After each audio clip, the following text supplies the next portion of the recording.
Après tout, qui était le démon qui a eu l'audace d'affronter le Fils de Dieu lui-même dans le désert? Pourquoi a-t-il fait ça? Quel était le véritable objectif derrière cette tentation?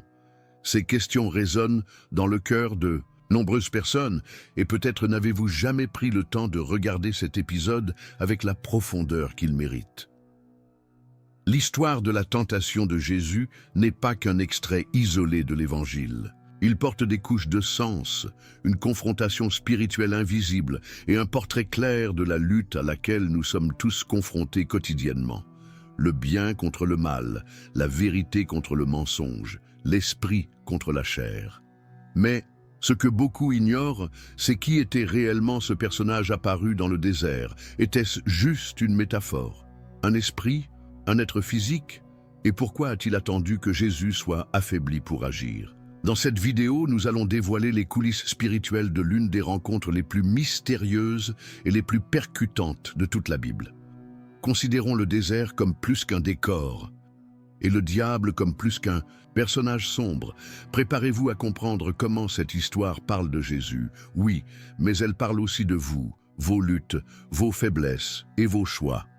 Cette vidéo vous montrera qui était le diable, pourquoi il a tenté Jésus et ce que cela révèle sur la bataille spirituelle qui se poursuit encore aujourd'hui. Quand nous apprenons que Jésus a été emmené dans le désert pour y être tenté, il est facile d'imaginer simplement un endroit sec et chaud, plein de sable et de pierres. Mais le désert du récit biblique va bien au-delà de l'environnement physique. C'est un cadre symbolique, spirituel et profondément révélateur. Le désert représente la solitude, la pénurie, le silence et surtout la confrontation. La confrontation de la foi contre le doute, de l'esprit contre la chair, du dessein contre la tentation. Jésus, lorsqu'il est baptisé par Jean-Baptiste, entend la voix du ciel qui dit « Celui-ci est mon Fils bien-aimé, en qui je me complais ». Et peu de temps après, il est conduit par l'Esprit dans le désert. Cela nous montre déjà quelque chose de profond. Parfois, même lorsque nous sommes exactement au centre de la volonté de Dieu, il se laisse entraîner dans des endroits difficiles. Non pas parce qu'il nous a abandonnés, mais parce qu'il veut nous fortifier, nous polir et nous préparer. Le désert n'était donc pas une erreur sur le parcours. Cela faisait partie du plan. C'était un champ de bataille invisible, où l'identité de Jésus serait remise en question et où l'ennemi tenterait de détourner le dessein divin à son égard. Mais pourquoi ce désert? Pourquoi pas ailleurs? Avec des témoins, du réconfort, du soutien? La réponse est spirituelle. Le désert enlève le soutien humain. Il démantèle la fierté, fait taire le bruit du monde et expose les sens. Il n'y a pas de distraction, pas de compliments, pas de masque. Seule la vérité demeure. Et c'est dans cet environnement brut et honnête que se déroulent les plus grandes batailles spirituelles. Jésus n'était pas là seulement pour vaincre une tentation, mais pour nous apprendre comment la surmonter. Le silence du désert parle aussi. Cela fait écho à ce qu'il y a à l'intérieur, et c'est pourquoi beaucoup évitent ces moments de la vie. Parce que quand il n'y a personne autour, nous sommes obligés d'écouter ce qu'il y a dans notre cœur. Jésus ne s'est pas enfui. Il affronta le désert de front. Et plus encore, il jeûna 40 jours et 40 nuits. Autrement dit, il a choisi de se vider encore davantage, de s'affaiblir aux yeux des humains, de dépendre entièrement du Père. Et c'est précisément dans ce moment d'apparente faiblesse qu'apparaît l'ennemi. Cela nous en dit déjà beaucoup sur la manière dont le mal fonctionne. Le diable ne frappe généralement pas lorsque nous sommes entourés de soutien, renforcés par la communauté ou émotionnellement en bonne santé. Il agit lorsque nous sommes vulnérables. Il entre par les mailles du filet. Il attend le moment de fatigue, de solitude, de crise. C'était comme ça avec Jésus et c'est comme ça avec nous. Le désert a donc été le lieu choisi pour cet affrontement, car il n'y avait ni distraction, ni foule, ni religiosité, juste un homme et sa foi. Le Fils de Dieu, dans la chair, face au Père du mensonge. Et le plus frappant est que Jésus n'a utilisé aucun pouvoir surnaturel pour gagner. Il a gagné en tant qu'homme, en utilisant la parole, l'obéissance et la fidélité. Cela montre que nous aussi pouvons résister si nous sommes ancrés dans la vérité. Mais revenons au point central. Le désert n'était pas que du sable. Il était une scène de preuve et de révélation. C'était le lieu où se révèle ce qui est caché, où tombent les masques, où le but est testé, et où la victoire a plus de valeur parce qu'elle s'obtient au milieu de la pénurie. Le peuple d'Israël a également traversé le désert. Et là, il murmurait, désobéissait, doutait. Jésus retrace ce chemin, mais avec fidélité. Il vit en 40 jours ce qu'Israël a vécu en 40 ans. Mais contrairement au peuple, il reste ferme. Cela montre que Jésus a non seulement gagné pour nous, mais aussi comme nous. Il s'est mis à notre place. Il a enseigné avec son attitude que le désert peut être un lieu de rencontre avec Dieu, et pas seulement un lieu de lutte contre le mal. Alors, la prochaine fois que vous vous sentirez dans un désert, un moment de crise, de solitude, de silence ou d'épreuve, rappelez-vous que cet endroit peut être chargé de sens. Il façonne peut-être quelque chose en vous. Peut-être que vous n'êtes pas puni, mais préparé. Et peut-être, tout comme cela s'est produit avec Jésus, la plus grande tentation survient lorsque vous êtes le plus proche de votre mission. Le désert n'est pas une fin. C'est un laisser-passer, un terrain d'essai, un autel invisible où votre foi est placée devant Dieu. Et c'est là que commencent de nombreuses victoires spirituelles. קרה לכם שראיתי מישהו בקהילה שפתאום התחיל להצליח? פתאום אתם קולטים, רגע, אני הכרתי אותו כשהוא עוד לא התחיל בכלל.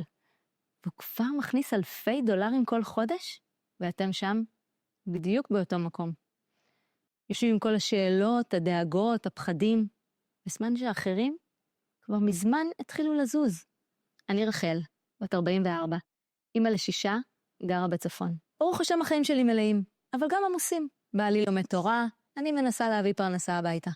אבל כל פעם שהייתי רואה מודעה על מסחר באמזון, הייתי מדפדפת. כי תמיד היה עוד לא עכשיו, אחרי החגים, כשתהיה לי אנרגיה, כשיהיה שקט בבית. תמיד יש תירוצים, והזמן הוא פשוט עבר, וכולנו יודעים. הזמן לא מחכה לאף אחד. אני זוכרת שבשבוע אחד ראיתי 3 נשים, כולן מהשכונה שלי, מעלות תמונות מהעסק שלהן באמזון. אחת מהן אפילו התחילה אחריי לחשוב על זה. כששמעתי שהיא כבר מוכרת באמריקה, הלב שלי צנח. אני לא מקנאה חלילה. זה רק בגלל שאני ידעתי שגם אני יכולתי להיות שם. אבל פחדתי. פשוט פחדתי להתחיל. ברוך השם. לא חסר לי שכל ולא חסר לי רצון. אבל כל פעם שעלתה בי מחשבה לעשות משהו, ישר הופיע כל הפנימי הזה. אולי זה יקר מדי, אולי לא תביני, אולי אין לך זמן. והכי גרוע, אולי תקשלי. אבל אז נתקלתי בסרטון של דינה לויט. שקט, פשוט, בלי הבטחות נוצצות. והוא הציע מיני קורס חינמי, בלי למכור לי חלום. אמרתי לעצמי, הגיע הזמן להפסיק להסתכל מהצד. לא להתחייב, רק לבדוק. ובעזרת השם, לחזור להזיז את עצמי. הקורס בנוי כל כך ברור. לומדים איך לחשוב כמו בעל עסק. לא כמו שכיר. איך לבחור מוצר בלי להיאמר. איך בונים מותג גם אם אין לך שום רקע בשיווק. איך כל התהליך עובד. מההתחלה ועד שהמוצר שלך נמכר באמזון. וזה הכל בעברית, בשפה פשוטה, בלי קפיצות. ולראשונה הרגשתי שזה באמת אפשרי גם לי. אז אם גם אתם מרגישים שהזמן עובר, שכולם מסביב כבר התחילו, ורק אתם עוד חושבים, אני ממש מזמינה אתכם להצטרף למיני קורס. הוא חינמי, בלי התחייבות, כולו אונליין. ולפעמים זה כל מה שצריך. צעד קטן לפני שהרכבת עוזבת את התחנה. כי האמת, אין דבר יותר כואב מהחמצה. ובעזרת השם, זה יכול להיות בדיוק הרגע שבו הכל מתחיל לזוז. תלחצו עכשיו על הקישור מתחת לסרטון. הרשמו למיני קורס ללא עלות, ותתחילו ללמוד מיד.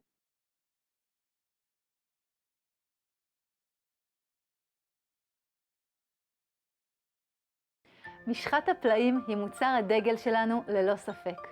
זו משחה שעזרה ועדיין עוזרת לעשרות אלפי אנשים, נשים וטף, בכל כך הרבה עניינים, שאפילו אותי מצליחים להפתיע בכל פעם מחדש הסיפורים המדהימים שמספרים לנו עליה. והאמת שזה לא מפליא. משחת הפלאים מבוססת על שמן ההמפ שמופק מזרעי הקנאביס. הוא ידוע כמעולה לבעיות עור, מאזן את התאים, עשיר באומגה 3, 6 ו-9, אנטי-דלקתי, אנטי-פטרייתי, וכשהוא חודר לתוך העור הוא ממש עושה פלאים. גם לגירויי עור ובעיות כמו פסוריאזיס, אסתמה של העור, פריחות, גירודים והדמומיות, וגם ממש ברמת השלד והשרירים, דלקות מפרקים, שרירים דפוסים, כאבי עצמות, פשוט שמן נפלא. הוא זה שנותן למשחה את הצבע הירקרק שלה. בנוסף אליו העשרנו אותה בשמן ארניקה הטיפולי והמעולה, העשיר בחומרים נוגדי דלקת, ממריץ איחוי רקמות, מסייע בהחלמה מפציעות, חבלות יבשות, פצעים, כאבי שרירים. כמו כן, במשחת הפלאים יש גם שמן קלנדולה וקמומיל להרגעת העור, ושמנים אתרים מעולים, לבנדר ועץ התה להשלמת הטיפול כמחטאים, מרגיעים, אנטיספטיים ואנטי-פטרייתיים. כל אלה הופכים את משחת הפלאים ללא פחות ממעולה ומיוחדת במינה לכל מה שקשור בפטריות בעור ובציפורניים, כל בעיות העור למיניהם, כל מה שמציק או מגרד בעור, יובש קיצוני עד כדי חתכים, פצעים מכל הסוגים, כוויות.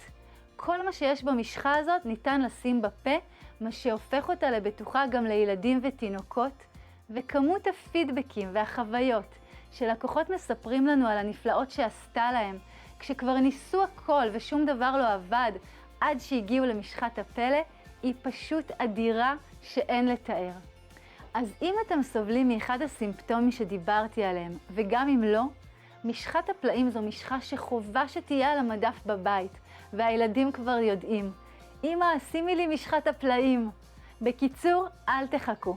פשוט תזמינו אותה עכשיו, ותפרגנו גם לחברים ולמשפחה. אני מבטיחה לכם שהם יודו לכם מאוד.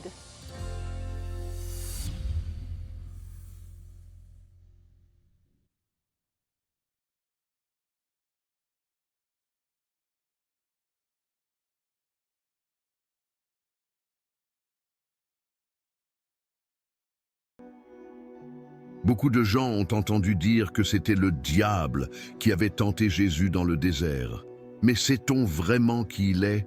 Comprenons-nous la profondeur de cette figure, son rôle, son origine et surtout ce qu'il faisait là, devant le Fils de Dieu lui-même? La réponse à ces questions ne peut être superficielle, car le tentateur n'est pas apparu par hasard. Il avait une intention objective, claire et stratégique. La Bible l'appelle sous plusieurs noms: diable, Satan, tentateur, accusateur, ennemi, et chacun de ces noms révèle une facette de leur performance. Mais le plus important est de comprendre qu'il n'est pas une simple créature folklorique, ni un symbole abstrait du mal. Il est réel, et il était présent dans le désert parce que ce qui s'y passerait était crucial pour le destin de l'humanité. Le tentateur était en fait un être spirituel qui occupait autrefois une position importante. Selon des textes prophétiques, comme Isaïe 14 et Ézéchiel 28, il était un ange de lumière, créé avec perfection et beauté.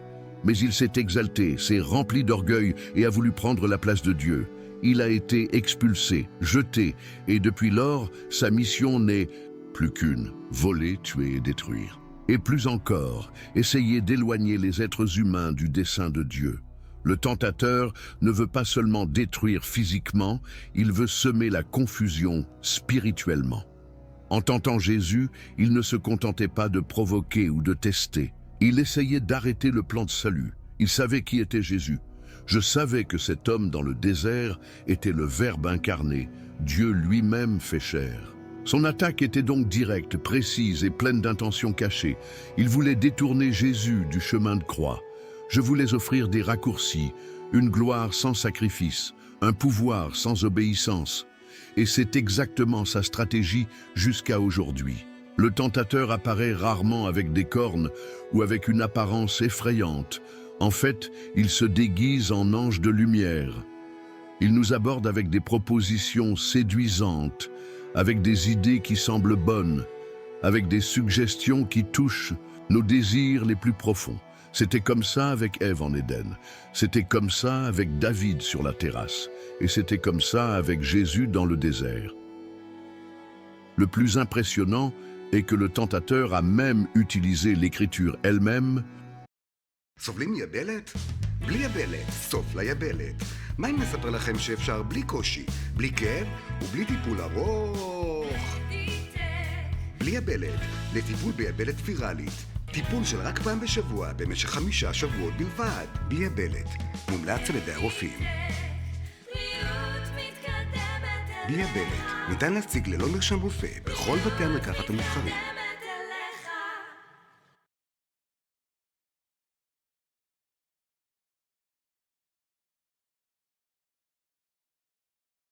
את לא מאמינה מה היקום שלח לנו. מכשיר סודה סטרים. עם פפסי זירו או 7-אפ, פטל פירות יער או סודה, שמוגזת בדיוק כמו שאת אוהבת. אבל מאמי, כתוב פה שאתה הזמנת. היקום, אני רק השליח. וגם הוא, 2 שליחים. לשתות את הסודה שלכם בדיוק כמו שאתם אוהבים, בעוצמה ובטעם שאתם בוחרים, זה סימן מהיקום שסודה זה סודה סטרים.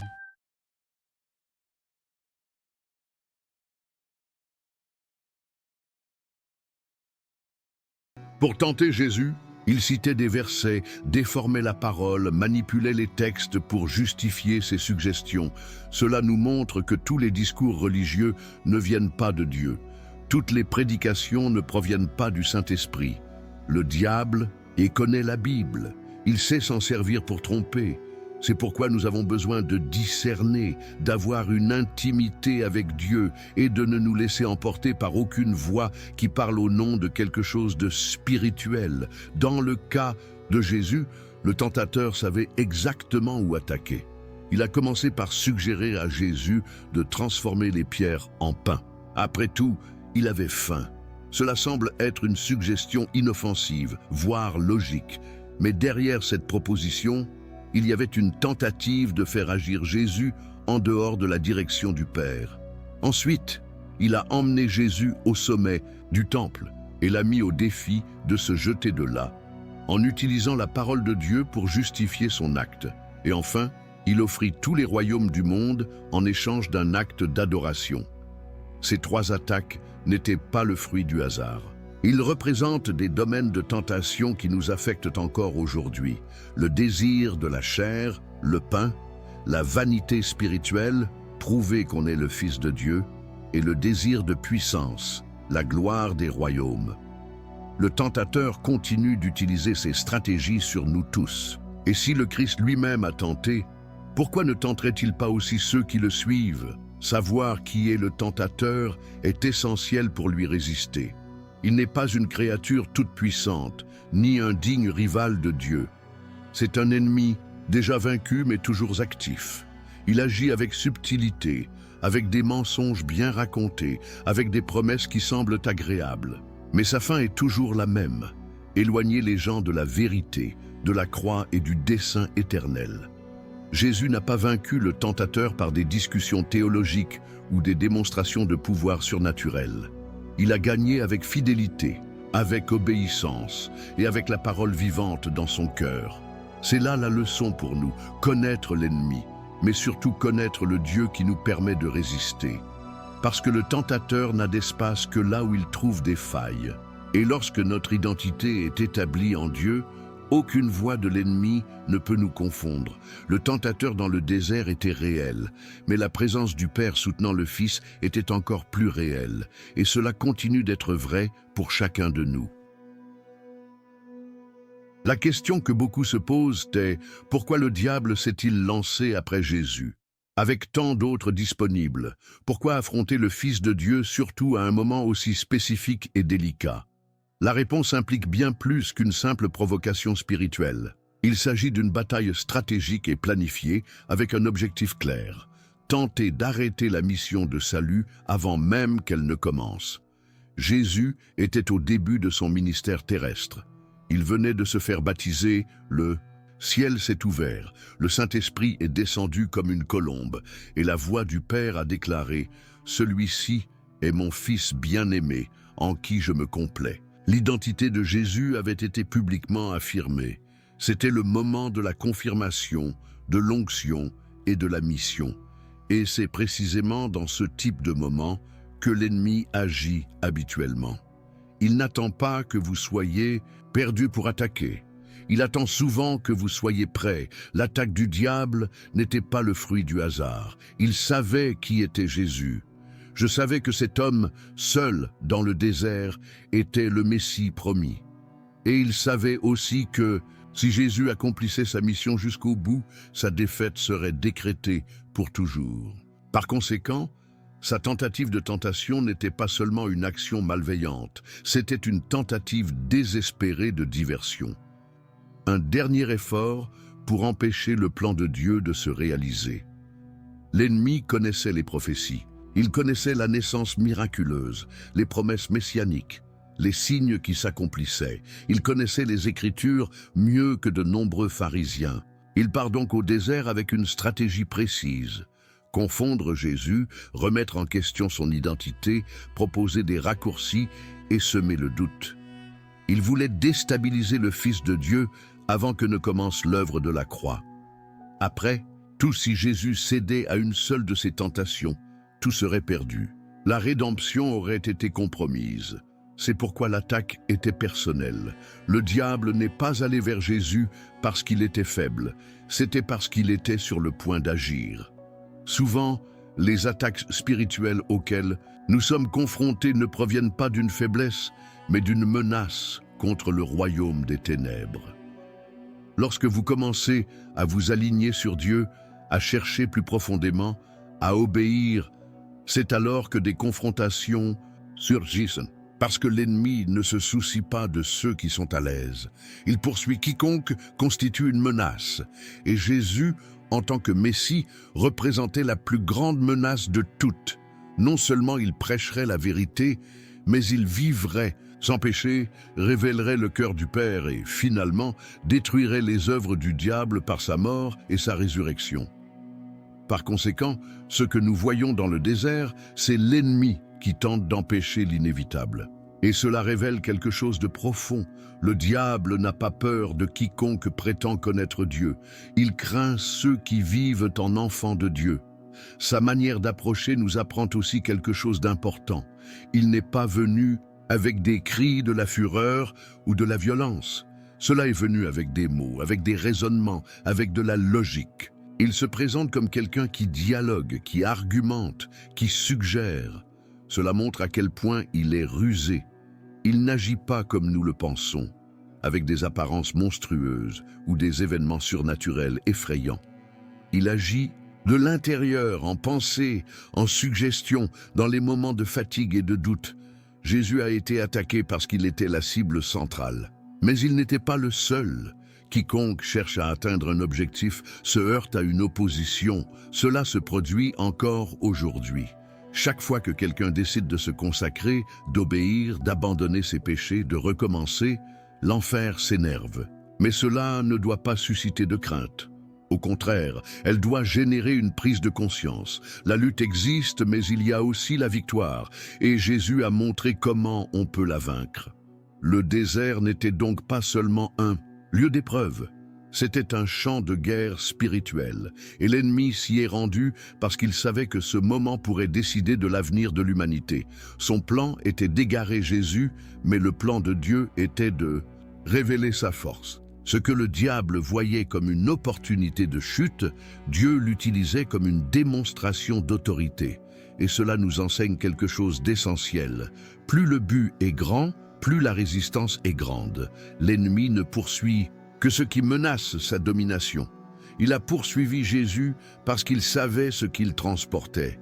Et lorsqu'il s'approche de nous, c'est parce qu'il voit dans notre vie le reflet de cette même puissance, l'image du Fils, la semence de la promesse, l'autorité de quelqu'un appelé par Dieu.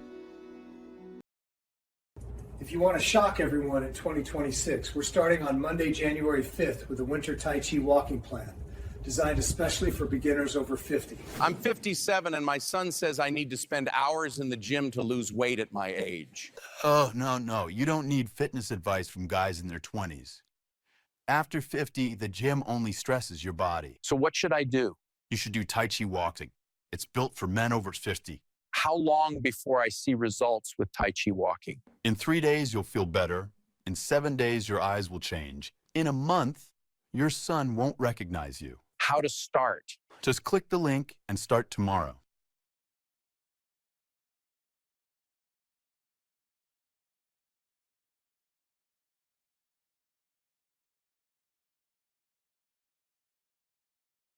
יש לכם רעיון מעולה, אבל אין לכם את הידע, הטכנולוגיה, הניסיון או הביטחון להוציא אותו לפועל? ודאי אמרו לכם דברים כמו זה אחלה רעיון, אבל רק רעיון, או צריך המון כסף, או צריך ידע בטכנולוגיה, וכמובן, המוכר מכולם, בטוח מישהו כבר עשה את זה לפני.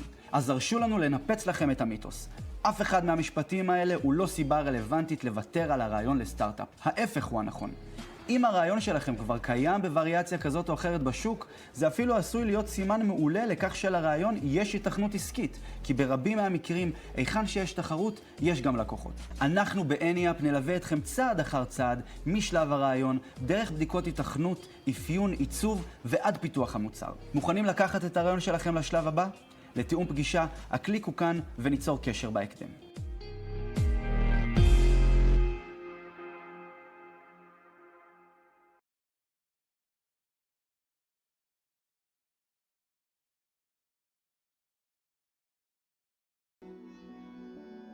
Les 3 tentations auxquelles Jésus a été confronté dans le désert n'étaient pas de simples défis aléatoires ou de simples provocations spirituelles. Ils ont été soigneusement planifiés pour atteindre des zones profondes de l'humanité. Chacun d'eux porte un secret, une stratégie et une puissante leçon spirituelle. Et le plus surprenant est de se rendre compte comment ces mêmes tentations continuent d'agir aujourd'hui, de la même manière dans la vie de tous ceux qui veulent marcher avec Dieu. La première tentation fut pain. Après avoir jeûné 40 jours et 40 nuits, Jésus eut faim. Le diable s'approche et dit, « Si tu es le Fils de Dieu, ordonne que ces pierres deviennent du pain. » Cela semble être une suggestion innocente. Après tout, Jésus avait faim et il pouvait vraiment transformer les pierres en pain. Mais derrière cette demande se cachait une remise en question de l'identité de Jésus. Si tu es le Fils de Dieu n'était pas seulement une phrase, c'était un germe de doute. L'ennemi voulait que Jésus utilise sa puissance divine pour satisfaire un besoin physique en dehors de la volonté du Père. Voici le premier secret. L'ennemi commence toujours par essayer de gâcher nos besoins fondamentaux avec ce qui est légitime, mais qui peut devenir dangereux si nous le poursuivons par de mauvais moyens.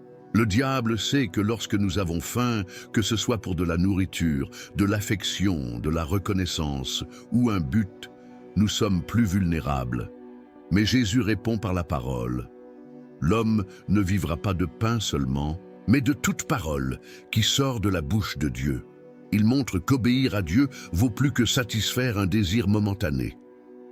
La deuxième tentation était temple. Le diable emmène Jésus au point culminant du temple et dit « Si tu es le Fils de Dieu, jette-toi d'ici en bas, car il est écrit, il commandera à ses anges à ton sujet. » Ici, l'ennemi utilise la Bible elle-même pour justifier un acte de vanité spirituelle. Il propose à Jésus de se jeter pour que les anges puissent l'attraper devant tout le monde. C'était une tentative pour amener Jésus à rechercher l'approbation du public, à prouver son identité à travers un spectacle. Voici le deuxième secret. Le diable essaie de gonfler l'ego à travers la spiritualité, même en utilisant des versets pour encourager des comportements qui ne viennent pas de Dieu. La proposition ici n'était pas la confiance, c'était la présomption. Cela transformait la foi en un spectacle, en une démonstration de pouvoir. Mais Jésus répond encore une fois avec fermeté. Il est aussi écrit, « Tu ne mettras pas à l'épreuve l'Éternel, ton Dieu. » Il nous enseigne que nous n'avons besoin de rien prouver à personne lorsque nous savons qui nous sommes en Dieu. La troisième tentation était celle de Peut. le diable montre tous les royaumes du monde et dit « Tout cela, je vous le donnerai, si, prosternés, vous m'adorez. » C'était la proposition la plus directe et la plus ouverte. L'ennemi offre gloire, domination, influence, mais exige l'adoration. Il propose un raccourci. Au lieu de passer par la croix, Jésus pourrait tout avoir là, sans douleur, sans sacrifice, sans rejet. Il suffisait d'un acte d'adoration, d'une déviation minime. Et voici le troisième secret. Le diable propose toujours des raccourcis, des moyens apparemment plus simples d'atteindre ce que nous voulons. Mais ces raccourcis ont toujours un prix élevé, l'abandon de notre âme. Jésus ne négocie pas, il répond « Vous adorerez l'Éternel, votre Dieu, et vous le servirez lui seul. » Et avec cette réponse, il surmonte définitivement ce moment de tentation. Les trois tentations en révèlent beaucoup sur le cœur humain. Ils touchent à des domaines universels, les besoins physiques, la fierté spirituelle et le désir de un contrôle. Et le diable fonctionne encore exactement ainsi aujourd'hui. Il continue de semer le doute sur notre identité, de proposer des solutions rapides et de déformer la vérité pour nous empêcher d'atteindre notre objectif. Mais il y a quelque chose qui ressort encore plus. Jésus a surmonté toutes ces tentations avec la parole. Il n'a pas répondu avec des opinions, des émotions ou de la force physique. Il a utilisé la vérité de Dieu comme une arme. Et cela nous enseigne que pour vaincre les tentations de la vie, nous devons être remplis de la parole. Non seulement le mémoriser, mais le vivre, le comprendre et le laisser façonner nos décisions. Chaque tentation était une tentative de détourner Jésus du chemin de l'obéissance. Mais il est resté ferme. Il a montré qu'il est possible de dire non au mal, même lorsque tout semble justifier un oui. Et il nous a enseigné que la véritable victoire spirituelle ne consiste pas à éviter le désert, mais à rester fidèle pendant que nous y sommes. Ces tentations étaient plus qu'un test. Ils ont été une révélation. Ils ont montré qui est Jésus, à quel point il était engagé envers le Père et comment il est capable de comprendre nos luttes les plus profondes. Car il a été tenté de toutes les manières, mais sans péché. Et c'est pour cette raison qu'il peut nous aider dans toutes les tentations auxquelles nous sommes confrontés.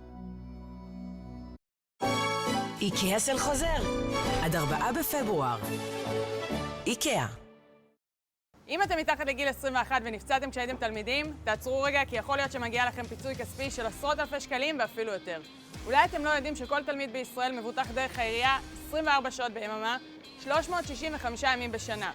זה אומר שגם אם נפצעתם מחוץ למסגרת בית הספר, בבית או אפילו בשבתות וחגים, אתם מבוטחים. אפילו במצב שהפציעה קרתה באשמתכם. את הפיצוי אפשר לדרוש אפילו אם עברו הרבה מאוד שנים מזמן הפציעה, כל עוד אתם מתחת לגיל 21. אבל שיהיה ברור, אני לא מדברת על איזו שריטה או נקע קל, אלא על פציעות קצת יותר משמעותיות, כמו קרע ברצועה, שבר שמצריך ניתוח, פריקות חוזרות בכתפיים ובברכיים, פגיעה בראייה ועוד. לבדיקת זכאותכם לפיצוי ופרטים נוספים, לחצו על הקישור.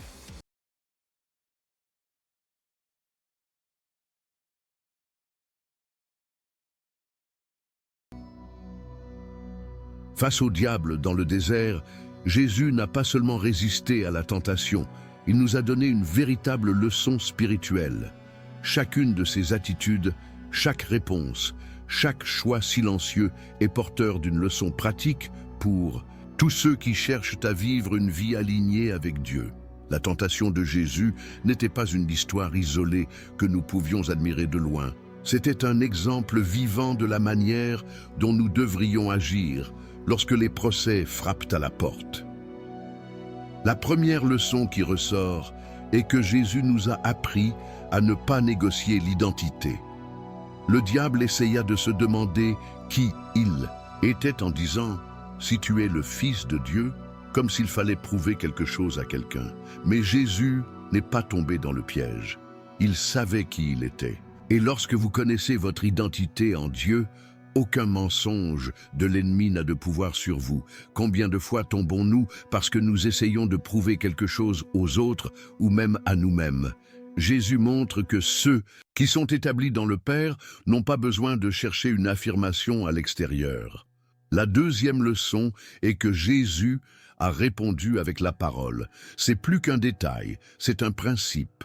Dans chaque tentation, il a utilisé les Écritures comme une épée, sans les déformer, sans les adapter à sa faveur, mais avec respect et clarté.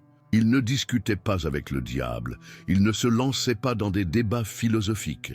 Il a simplement dit la vérité. Et cela nous apprend quelque chose de précieux. La meilleure réponse à un mensonge est la vérité. Nous n'avons pas besoin de nous lancer dans des batailles émotionnelles contre les tentations.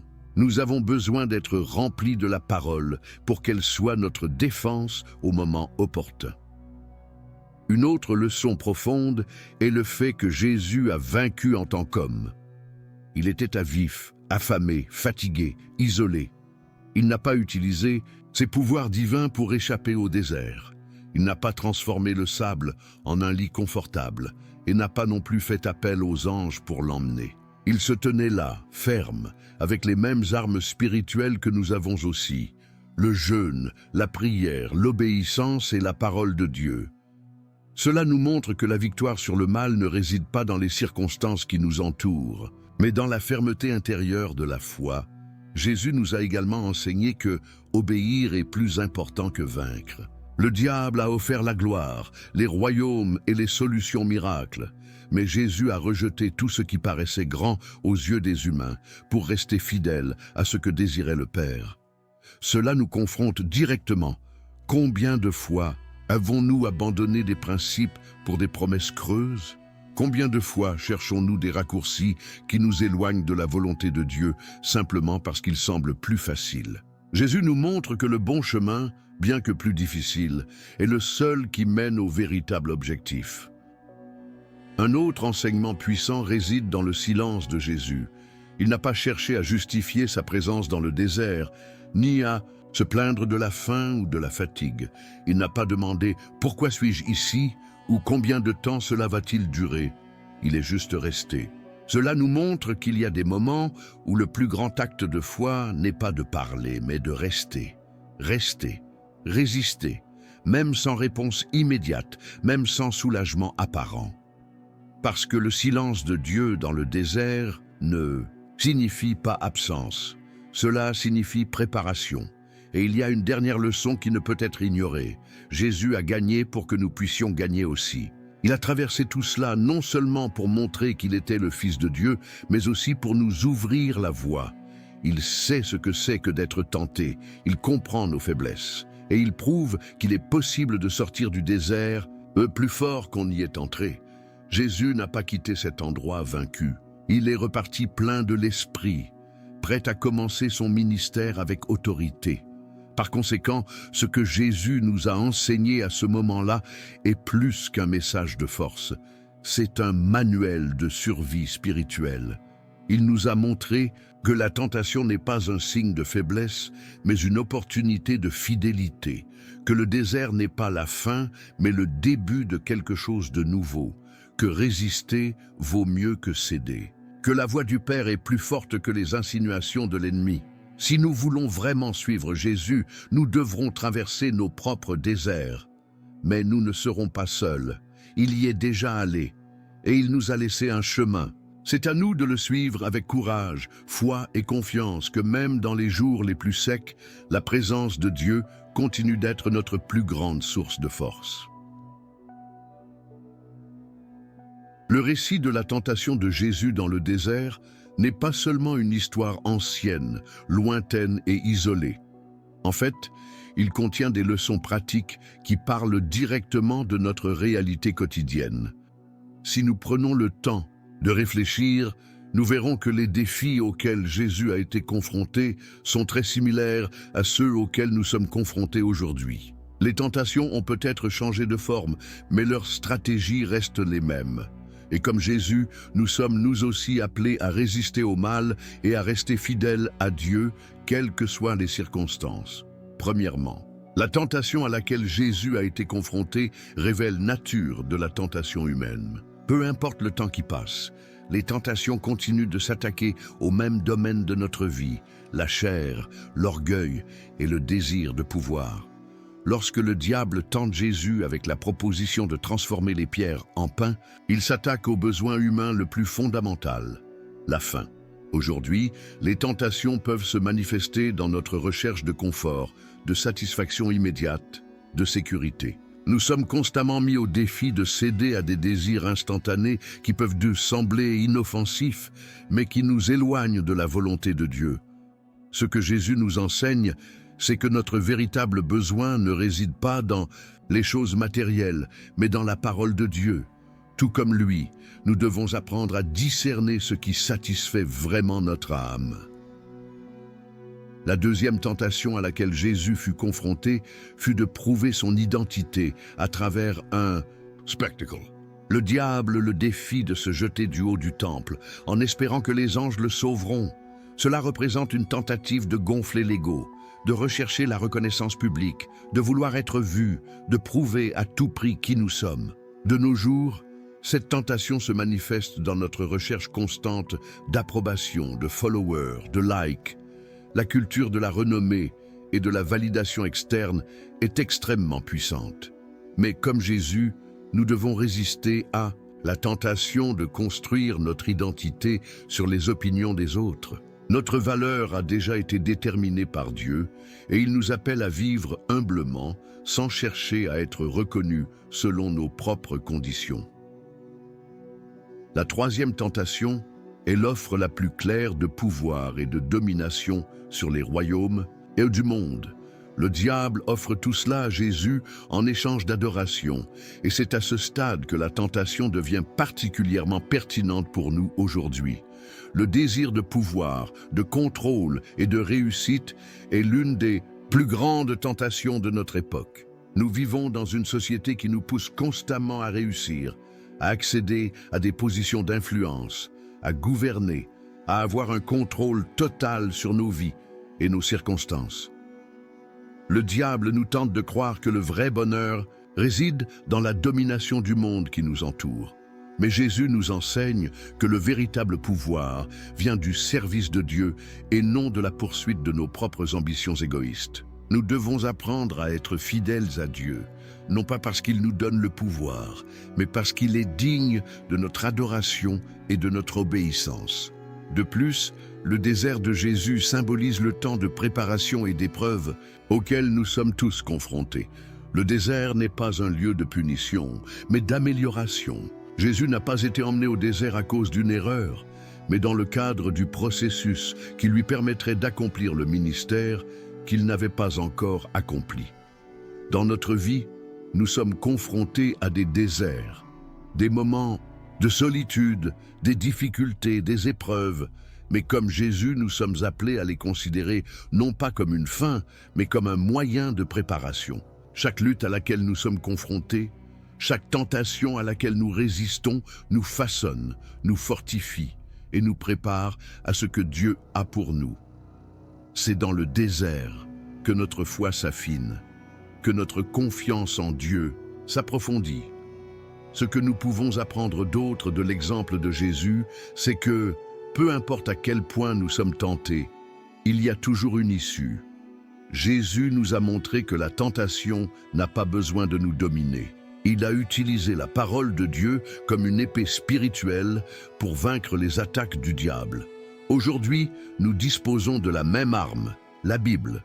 Lorsque nous sommes confrontés à des moments de tentation, nous pouvons nous tourner vers la parole de Dieu pour nous fortifier, nous rappeler la vérité et résister aux mensonges de l'ennemi. La parole de Dieu est notre ancre, notre protection et notre lumière sur le chemin de l'obéissance. Enfin, le plus important est de comprendre que, tout comme Jésus, nous pouvons quitter le désert plus fort que nous y sommes entrés. Jésus a quitté le désert rempli du Saint-Esprit, prêt à commencer le ministère qui allait changer le cours de l'histoire. Le désert n'est pas la fin, c'est juste une étape dans le processus de transformation. En résistant à la tentation, notre foi est renforcée, notre caractère est façonné et notre dépendance à l'égard de Dieu s'approfondit. La tentation peut être dure, mais c'est par la tentation que Dieu nous prépare à vivre la plénitude de son dessein dans nos vies. L'histoire de Jésus dans le désert n'est donc pas seulement un événement historique, mais une leçon de vie pour chacun de nous. Elle nous enseigne comment vivre avec intégrité, comment résister au mal, comment faire confiance à Dieu à chaque instant de notre voyage. Et surtout, cela nous rappelle qu'avec l'aide de Dieu, nous pouvons surmonter toute tentation qui se présente à nous. Merci beaucoup d'avoir regardé cette vidéo jusqu'à la fin. Maintenant, dites-moi, qu'avez-vous le plus appris de cette vidéo ?